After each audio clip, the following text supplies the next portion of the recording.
Cuando tomamos una decisión, obviamente estamos optando por un camino y el otro camino lo estamos dejando a un lado. Y eso es parte de las decisiones, ¿cierto? Total.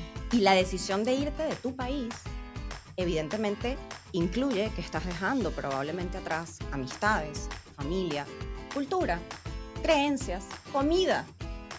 Tu yo, el yo que conocías desde que naciste, básicamente. O lo que estabas, digamos, acostumbrada, lo que tú habías construido alrededor de ese yo. Prepárate para aprender, reír y echar una que otra lagrimita. Esto es Ni Muy Muy Ni Tan Tan Podcast. Hello, hello, bienvenidos a tu podcast favorito, Ni Muy Muy Ni Tan Tan. Yo soy Camila Lepert, tu host, y el día de hoy tengo otra historia de inspiración que es como un shot directo al corazón. Tengo una invitada muy especial porque es psicóloga, coach y especialista en bienestar organizacional con más de 14 años de experiencia. Ella es May Hoyer. Bienvenida, ¿cómo estás? Muchísimas gracias por la invitación. Muy bien, de verdad. Me encanta. Agradecida por este espacio. Gracias por haber aceptado la invitación. Me encanta empezar con esa pregunta de cómo estás, cómo te sentís hoy. No, súper chévere. Además, bueno, encantada de ver como todo el espacio, lo bonito que has creado alrededor de este proyecto. Así que súper entusiasmada también por aportar mi granito de arena en tu proyecto tan bonito. Muchas gracias, y hablando de proyectos y de conectar, quiero que nos contes un poco acerca de tu propósito al momento de decidir dedicarte a ayudar a las personas en sus procesos profesionales y personales. Sí. A ver, yo desde los 13 años dije en mi casa que iba a ser psicóloga, ¿no?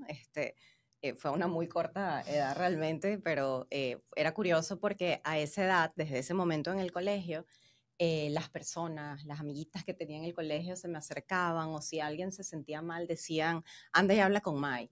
Yo todavía me pregunto qué les diría yo en ese momento, pero seguían diciendo, anda y habla con May cuando alguien se sentía mal.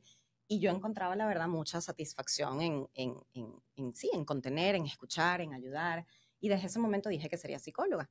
La verdad es que, bueno, cuando me gradué me dediqué por mucho tiempo a la parte corporativa. Yo me gradué como psicóloga general, pero luego un suceso particular en el 2016, hace ya unos 8 años casi, cambió mi vida y me llevó como a replantearme muchas cosas, ¿no? Ya tenía como base la profesión de psicología, pero también me empecé a cuestionar si solo desde el punto de vista profesional era el lugar del que quería aportar o también desde otra mirada, ¿no? Desde otro lugar. Y bueno, fue todo un proceso por una enfermedad que me diagnosticaron y eso cambió mucho mi propósito de vida. Y en efecto, sí, seguí acompañando, así como lo hacía desde los 13 años de edad, pero bueno, ahora desde otro lugar y también habiendo, por supuesto, hecho mi propio proceso de sanación, ¿no? Interno y físico también. Wow. Sí. ¿Podemos entrar a más detalle a cuál Claro. fue esa enfermedad que te Sí. diagnosticaron? No, por supuesto. Yo estuve algunos meses con distintos síntomas, ¿no? Bueno, me hicieron una cirugía en el ojo que no cicatrizaba, me fracturé un pie que no terminaba tampoco como de sanar, me daban fiebres sin explicación y me decían, bueno, eso es un virus, y me mandaban tratamiento, pero yo seguía con fiebres. En fin, fue todo un proceso, la verdad, de distintas cosas que fueron sucediendo hasta que empezó mucho dolor articular y me mandaron a hacer pruebas de marcadores autoinmunes y se dieron cuenta que tenía lupus eritematoso sistémico, que es una enfermedad autoinmune que ataca cualquier célula del organismo, pero incluyendo también órganos beta, o sea, riñones, pulmones, cerebro, sangre, corazón. Entonces, el pronóstico en su momento tenía los marcadores muy elevados en sangre y el pronóstico fue poco favorable. Entonces, cuando a ti ya te dicen que es probable que, o sea, cuando ya tú tienes ese sentir de que, ¿qué pasa si me acuesto hoy y no me levanto mañana? Te empiezas a cuestionar muchas cosas. Si este es mi último día, lo estoy viviendo en coherencia con lo que quisiera realmente y con todo lo que quiero dar. Y pues bueno, ahí empezó, por supuesto, un proceso súper importante. Hoy, gracias a Dios, estoy en remisión, en completa remisión, pero es por todos los cambios, evidentemente, de forma integral que he hecho. Que sí, que han incluido alimentación, actividad física, el cuidado del sueño y muy especialmente la gestión de emociones. Yo volví a ver hacia adentro cuando estudié la carrera, hice mi proceso psicoanalítico, etcétera, pero después de este diagnóstico fue como, a ver, miremos hacia adentro nuevamente para entender qué te llevó a enfermar. No solo qué me va a llevar y qué me va a ayudar a sanar, pero también comprende qué te llevó a enfermar. Y estas son las mismas herramientas que utilizas para acompañar a tus clientes. Uh-huh. Sí, depende obviamente del proceso que se haga con cada persona, depende de cuál es el motivo de consulta, que puede ir desde un tema muy particular, que sí puede ser un diagnóstico, por ejemplo, o cualquier otra adversidad en la vida, ¿no? Finalmente, cuando recibes un diagnóstico, atraviesas un duelo, porque sobre todo cuando es una enfermedad crónica, que sabes que no tiene cura, entonces es como, ¿cómo aprendo a vivir con esto? Pero hay distintos tipos de duelo, ¿no? Hay duelos por separaciones, rupturas de relaciones, hay duelos evidentemente por una pérdida, por la pérdida de un familiar. Entonces, son distintos tipos de procesos y depende de cada proceso. Es importante como ver hacia adentro y comprender cómo darle un nuevo significado y también desde el punto de vista profesional, personas que de repente tienen un conocimiento técnico muy importante, pero está como faltando o sienten que no están logrando como conectar, impactar, comunicar eso que conocen, también nos vamos a una raíz como más emocional a comprender de dónde viene eso y por eso es que el acompañamiento que yo brindo es a nivel personal y profesional, porque tiene el impacto en ambos ámbitos de tu vida. Finalmente somos seres integrales, ¿no? Exacto. Mai, mencionabas duelos, hay muchos tipos de duelos y uno de los que más me resuena, que no mencionaste, es el duelo al emigrar. Yo emigré hace 4 o 5 años y no había escuchado este término hasta el año pasado y analizando, haciendo ese trabajo, ese viaje interno que vos decís, me di cuenta que sí lo sufrí y que en su momento no me di cuenta y que probablemente ciertas actitudes, depresiones, bajones, ansiedad, porque llegó un punto en el que yo sentía un nudo en el pecho, que fue cuando conocí la ansiedad por primera vez, teniendo como 25 años, y ahora asumo que quizás fue ese duelo que no supe que tenía, que no supe transitar. ¿Cuáles serían las herramientas para manejar ese proceso? Fíjate, el duelo migratorio, independientemente de la decisión que te lleve a tomar migrar, ¿cierto? Porque a veces puede ser una decisión incluso, bueno, cuántas personas migran porque su país probablemente, en su país no están encontrando quizás oportunidades, no se sienten seguros por temas políticos, etcétera. Y a veces tomas la decisión también por un reto profesional, independientemente de lo que haya detrás de la decisión, sigue siendo un duelo, ¿sí? Y muchas veces las personas puede que lo perciban, no sé si fue tu caso, oye, pero te estás yendo a un país, al país de las oportunidades, pero ¿por qué te sientes así? O no dejas cuando tomamos una decisión, obviamente estamos optando por un camino y el otro camino lo estamos dejando a un lado. Y eso es parte de las decisiones, ¿cierto? Total. Y la decisión de irte de tu país, evidentemente, incluye que estás dejando probablemente atrás amistades, familia, cultura, creencias, comida. Tu yo, el yo que conocías desde que naciste, básicamente. Sí. O lo que estabas, digamos, acostumbrada, lo que tú habías construido alrededor de ese yo.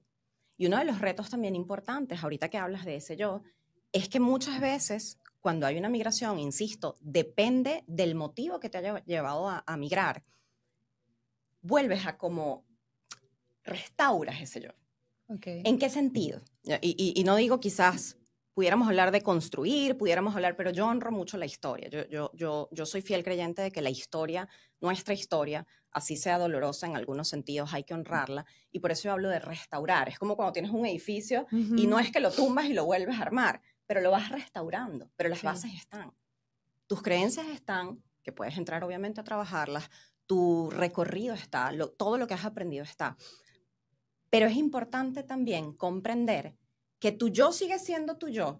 Y a veces lo que sucede con los duelos migratorios es que cuando te defines en función a lo que haces y llegas a otro país y tienes que hacer otra cosa o tienes que empezar desde cero, pues sí hay una afectación importante a eso porque muchas veces nos definimos en función a la profesión, a lo que hacemos, a los logros. Correcto. Y ahí también a veces, pues sí, obviamente agregamos, digamos, es un reto aún más complejo, ¿no? Y aún más doloroso incluso también, ¿no?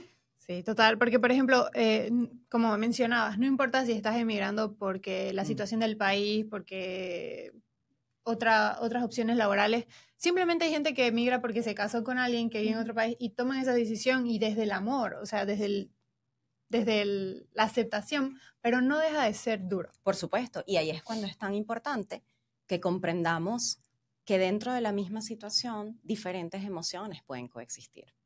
Y el hecho de que tú llores en una despedida, yo por ejemplo he migrado ya 2 veces de manera larga, porque he vivido en varios países, pero por periodos más cortos, pero yo antes de venirme a Estados Unidos, yo viví 8 años en Ecuador, donde yo sentí que volvía a echar raíces.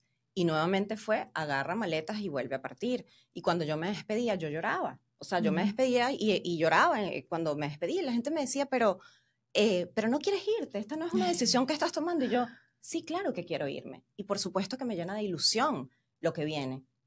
Y también me permito sentir la tristeza que implica despedirme de las personas que amo, de la nueva vida también que construí acá. Entonces, ahí es cuando es tan importante y ahí es cuando entra también la gestión del pensamiento, porque el pensamiento impacta la emoción, de permitir comprender que puede haber tristeza y que eso no significa o no te roba la ilusión y el entusiasmo del nuevo reto que viene o de la decisión que estás tomando. Pero a veces sentimos que tiene que ser lo uno o lo otro. Sí, no tenemos no aceptamos el sentir estas emociones. Integrarlo. Okay. O sea, aceptarlo e integrarlo. Es comprender puedo estar súper feliz. Tú decías ahorita, bueno, tomé una decisión por amor. Claro, el amor me impulsa, el amor me lleva a tomar estas decisiones. No significa que voy a meter la tristeza debajo de la alfombra, la tristeza que me va a dejar quizás a mi familia o dejar atrás otras cosas. No significa que ame más o menos. Okay. Y eso es súper importante comprenderlo, pero eso empieza desde el diálogo, o sea, desde cómo nosotros procesamos eso, porque a veces decimos, y mira que lo veo mucho en consulta en el día a día, personas que sienten culpa por experimentar ciertas emociones, entonces le añades la culpa, oye, me estoy yendo por amor o me estoy yendo por un reto profesional, no debería sentirme triste. ¿Por qué no deberías? ¿Quién dice que no deberías sentirte triste? Porque quizás ahora que nos enseñan esto del positivismo tóxico y esto de que, o sea, lo estás logrando, sentirte feliz y no tenés chance a experimentar otras emociones. Sí, yo creo que hay, y bien que lo dices, de verdad que bueno que pones sobre la mesa el tema del positivismo tóxico, porque creo que es importante comprender que una cosa es decir, hay que estar siempre bien, que no pasa. No es parte, o sea, la experiencia humana tiene tantas emociones y tiene tantas cosas que además escapan de nuestro control, como lo hablábamos, una migración, una enfermedad, la pérdida de un ser querido, o sea, pero sí hay forma de ver desde distintas miradas una misma situación. Y creo que ahí radica quizás como la diferencia. La posibilidad que tenemos de dar un nuevo significado también a lo que nos sucede y aprender a conectar con la gratitud mientras eso sucede. Ser compasivas en el proceso, no concentrarnos solo en el resultado, en lo que estoy finalmente, sino también darle importancia y lugar a todo lo que estoy transitando hasta llegar probablemente a donde quiero. Entonces, quizás el positivismo tóxico puede enfocarse mucho en el, vamos, pero no pasa nada, pero no, sí pasa. Y mientras pasa y me permito vivirlo, mantengo mi enfoque hacia donde quiero. La atención se entrena. Eso también creo que es súper importante comprenderlo. La atención se entrena. Y hoy en día, por ejemplo, por eso la meditación es una herramienta excelente porque, ok, ¿dónde quiero concentrar mi atención? Sobre las experiencias corporales que estoy sintiendo, sobre mi respiración. Y de la misma manera entrenamos la atención cuando evaluamos una situación. O sea, porque podemos filtrar, yo puedo filtrar y ver simplemente esta taza que tengo frente a mí, o puedo ampliar la mirada y verte a ti, ver las cámaras, ver todo lo que está a mi alrededor. Y eso se entrena. Okay. Lo que no es igual al positivismo tóxico. No significa que porque soy capaz de ver todo voy a estar siempre feliz. No, pero soy capaz de ver la taza con lo que trae la taza, la otra taza con lo que trae la otra taza, la conversación que estoy manteniendo contigo. No la fuerza mental, el desarrollo de la fuerza mental, básicamente. Sí, ¿de dónde quiero enfocar la atención? Acuérdate que donde enfocamos la atención está la energía. Y donde está el pensamiento, y eso es ciencia. El pensamiento genera cambios a nivel de la actividad cerebral y esto genera cambios a nivel químico en el cuerpo. Y el cambio químico incluso impacta en nuestra salud física. Total. ¿Sí? Entonces, y nuestro bienestar integral, por supuesto. Entonces, es un tema de cómo enfoco esa y cómo desarrollo la capacidad de, sin rayar en el positivismo tóxico, permitiéndome transitar las emociones que impliquen un duelo, una adversidad, cualquier situación dolorosa. ¿Cómo me permito eso a la vez que mantengo el enfoque, la mirada y mi atención hacia donde yo sé que estoy caminando. No sé si... Me entiendo. Y por ejemplo, yo digo que cualquiera sea la meta, lo sabroso de lograrla es el camino. El transitar, por ejemplo, la gente que está emprendiendo, no todo es bueno, no todo es malo. Y conforme, depende cómo veas eso, llegar a la meta del éxito, ponete, eso es lo bueno. O sea, con todo lo que ya aprendiste, ahí está tu ganancia más que realmente en el éxito de tu negocio. Lo mismo al emigrar. Sí, y creo que ahorita que mencionas esto del proceso, si hay algo que yo he aprendido a lo largo de la vida y que trabajo muchísimo en consulta, es cómo desarrollar también mayor autocompasión. Cómo ser compasivas a lo largo de ese camino. Porque, a ver, volvamos a la situación que yo te comentaba ahorita. Yo no podía de alguna manera, yo me acostaba y me despertaba a veces en la madrugada llorando porque yo no sabía si al día siguiente iba a despertar viva. No lo sabía. Okay. En cualquier momento podía tener un ataque al cerebro, al corazón, no lo sabía, ¿ok? Y hubiese sido muy injusto conmigo que yo me dijera, ay, ya, deja de llorar, ya está. No, o sea, a ver, tengo derecho a llorar porque es que no sé si mañana voy a tener otro día para disfrutarlo, ¿no? Entonces, desarrollar y ser capaces de ser compasivas con nosotras en el proceso, conectando con la gratitud mientras vamos dando como esos pequeños pasos, sea a nivel migratorio, sea a nivel, como decías, de emprendimiento, sea a nivel físico. Es cómo somos compasivas y desarrollamos amabilidad con nosotras mismas mientras nos permitimos también vivir las emociones, porque parte importante, un componente importante de la compasión y la autocompasión sí tiene que ver con la atención plena a las emociones.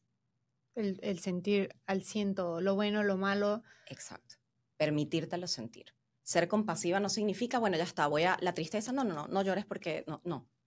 La compasión incluye permitirte sentir esas experiencias y ser amable contigo mientras vas transitando pues ese camino, sea de la enfermedad a la sanación, sea de la migración hasta sea el duelo, hasta llegar a la aceptación, independientemente del proceso adverso que estés viviendo. Eso es parte de la compasión. Y para mí creo que ha sido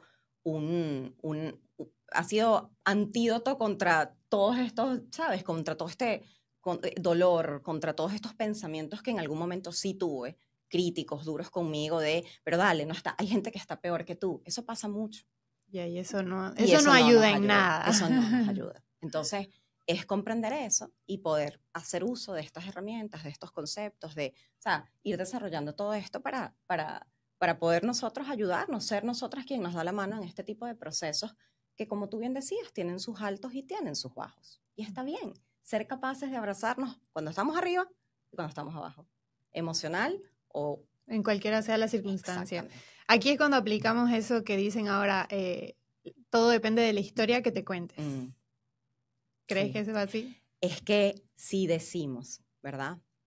Si volvemos al concepto que el pensamiento genera cambios en la actividad cerebral y que esos cambios en la actividad cerebral impactan en la química del organismo, entonces, dependiendo de lo que tú te estés diciendo, tu química va a responder en función a eso. Totalmente. ¿Sí? Entonces, sí, la historia que nos contamos va muy de la mano con lo que creemos y nuestro sistema de creencias se va formando desde que somos muy pequeñas. Pero es nuestra responsabilidad. Yo siempre, hay algo que les digo, mira, yo no fui culpable de recibir el diagnóstico que recibí, porque además hay una predisposición genética importantísima en mi familia. Okay. O sea, mi papá tiene 2 primos hermanos que murieron de lo que yo tengo, del lupus, ¿ya? O sea, hay una predisposición que ha corrido de generación en generación. Yo decía, a ver, yo no soy culpable de tener esta predisposición, pero sí soy responsable de lo que hago con esto.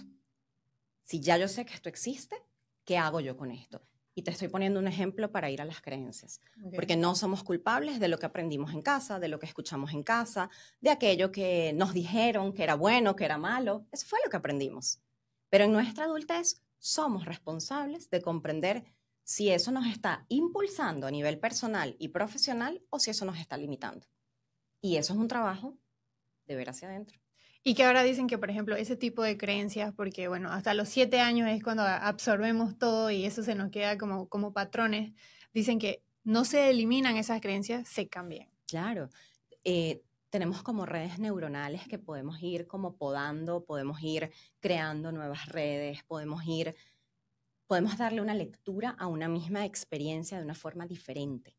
Okay. Porque lo que de alguna manera en algún momento evaluamos de cierta forma, cuando somos capaces nuevamente de ampliar la mirada, digo, pero es que no era solo la taza la que estaba sobre la mesa. Okay. Había otra taza, había esto. Entonces, eso nos permite como ampliar la mirada también. Y lo que yo aprendí está ahí, yo lo aprendí. Pero yo puedo, nuevamente, entrenando esto, ¿no? Ver, ok, ¿qué hago para no considerar solo una cosa y establecer incluso? Y eso va a nivel, digamos, como te decía, o sea, podemos ir como haciendo nuevas redes que nos permitan operar de una manera diferente también en la vida, en nuestras relaciones, en la forma en la que gestionamos nuestras emociones y en la forma en la que operamos en general en el mundo a nivel personal y profesional. Ok. Quería preguntarte, rayando yo aquí, porque nuestra audiencia, la mayoría es gente que no está viviendo en su país natal, no necesariamente en Estados Unidos, pero pues migrando. Y algo que yo veo mucho es como que parte de este luto o de la predisposición que vos tenés para sanar y conocer tu nueva yo, tu nueva rutina, tu nuevo lugar. O sea, sentirte que perteneces a un nuevo lugar, porque me ha pasado que no me siento ni aquí ni allá, ya no me pasa. Pero entiendo que hay mucha gente que, por ejemplo, añora ciertas fechas en su país. Eso es como que los estanca en ese duelo. O sea, es como que es más difícil salir cuando vos no tenés esa predisposición de soltar, por ejemplo, no sé, carnavales o esas fiestas que se celebran a lo grande en nuestros países de Latinoamérica. El duelo es una experiencia universal, ¿okay? Porque el duelo es el proceso que vivimos hasta que aceptamos que algo ya no es como era. ¿Ok? Y todos vamos a perder algo en algún momento. Todos. O sea, nadie se escapa de eso. A una persona vamos a tener alguna pérdida económica, vamos a tener alguna pérdida de salud, vamos a tener alguna migración. O sea, es decir, todos vamos a perder algo. El duelo lo vamos a transitar todos en algún momento de nuestra vida. En diferentes aspectos y ámbitos de nuestra vida. Ahora, así como es una experiencia universal, se vive de manera muy individual. Okay. Y ese proceso hay que respetarlo en cada caso. ¿Qué pasa? Sobre todo el primer año suele ser, transitas como estas distintas fechas, ¿no? Día de la Madre, carnavales, o sea, son como cumpleaños tuyo, de personas que amas, ¿no? Y son, claro, ese primer año te estás como reacomodando y, oye, este cumpleaños no lo voy a pasar con las personas que amo o de la manera que solía hacerlo. El carnaval, como decías, no lo voy a celebrar probablemente de la manera que solía celebrarlo, ¿no? Sí. Entonces, psicológicamente nos vamos como reacomodando. Yo sí creo, a ver, más que decir quizás que eso nos puede estancar, que es importante que busquemos las formas de resignificar eso. A ver, si yo disfrutaba mucho hacer esto y esto cuando era carnaval o cuando era el Día de la Madre o cuando era la fecha que sea más importante, ¿cierto? Para cada persona. ¿Cómo le doy un nuevo significado acá? Es decir, ¿qué puedo hacer yo para mantener ese ritual que para mí era importante, pero ahora ajustado a mi nueva realidad? No significa, nuevamente, que vamos a meter la fecha debajo de la alfombra. Como decíamos, no significa que vamos a meter la tristeza debajo de la alfombra. No. Okay. Esta fecha es importante. Para mí ha sido importante, relevante, ha tenido una connotación desde el punto de vista emocional. Ok, ¿qué puedo hacer ahora con esta fecha? Honrando la importancia que ha tenido para mí, pero adecuándola a mi nueva realidad. A mi nuevo yo, básicamente. Sí, a la nueva realidad que tienes, en efecto. Porque como decíamos, el yo finalmente, tú sigues siendo tú, solo que ahorita estás en otro entorno, te estás restaurando. Okay. En otro entorno. Pero tú sigues honrando tu familia, tu vida, tus raíces, tu historia. Inculcándola quizás en tus hijos o en las próximas generaciones también. Wow. Y todo esto es mental. Yo creo que mente y disciplina es lo que te puede ayudar a gestionar esto de mejor manera. Sí, el pensamiento, dónde enfocamos la atención, cómo hacemos un análisis objetivo de las situaciones. Y a veces cuando hay una carga emocional importante en este análisis, nos resulta difícil realmente poder hacer y ver el panorama, digamos, global.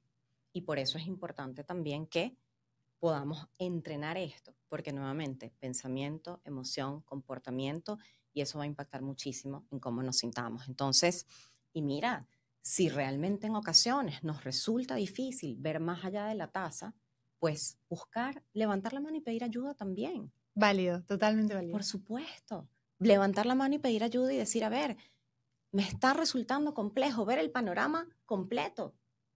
Me está doliendo mucho no poder celebrar. Tomo tu ejemplo, lo que decías ahorita de el carnaval como lo hacía antes.